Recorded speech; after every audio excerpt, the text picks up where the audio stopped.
Please.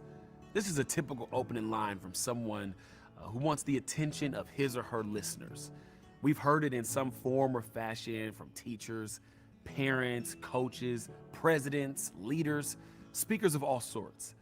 This line is used to let the audience of the speaker know something important is getting ready to be said, and the speaker wants our uninterrupted attention and focus.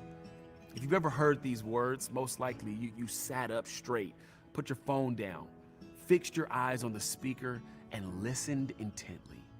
And in this moment, the atmosphere was set for optimal communication.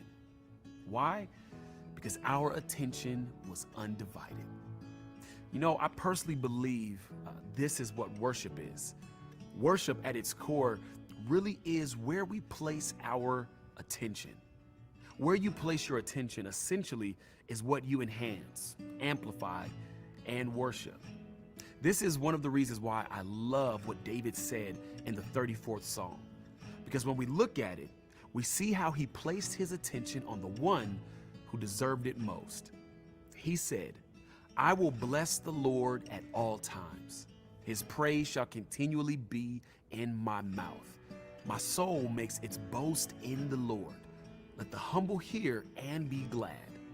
Oh, magnify the Lord with me, and let us exalt his name together." Two things stand out most.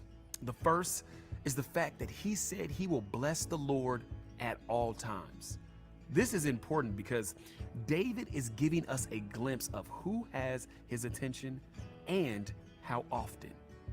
What would it look like to bless the Lord at all times throughout our day, week, and life? The Lord not only had David's attention, but the Lord was the center of his attention on an ongoing basis. By blessing the Lord at all times, it leaves no room for other things or other people to take his place. The second thing that stands out most to me is how David invites his readers into this form of worship and says, "Oh, magnify the Lord with me, and let us exalt his name together." David magnifies and exalts the Lord.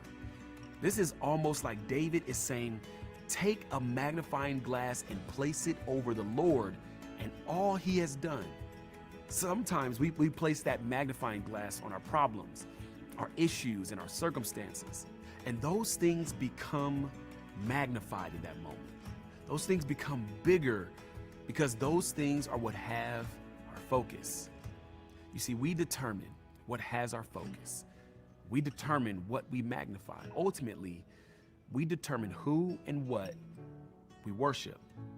So my challenge to you is that we place the magnifying glass over God and all he has done so that our worship is placed in the proper hands.